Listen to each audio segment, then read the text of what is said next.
Hello everyone and welcome to my new channel HK Technical. In this channel, we will give you the latest update about mobiles, computers and games. For the latest updates, please subscribe our channel. So, the topic for today's video is best budget gaming desktop under 30,000.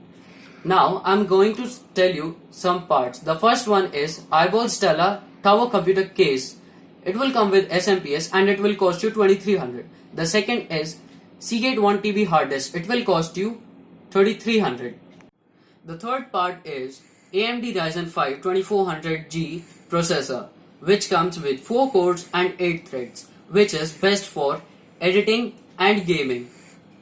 The fourth part is Corsair 8GB DDR4 RAM, which will cost you 7000, and AMD Ryzen 5 will cost you 13000.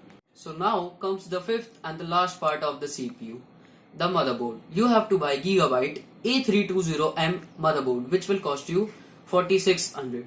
So friends, now we come to the end of this video. Don't forget to subscribe and press the like button.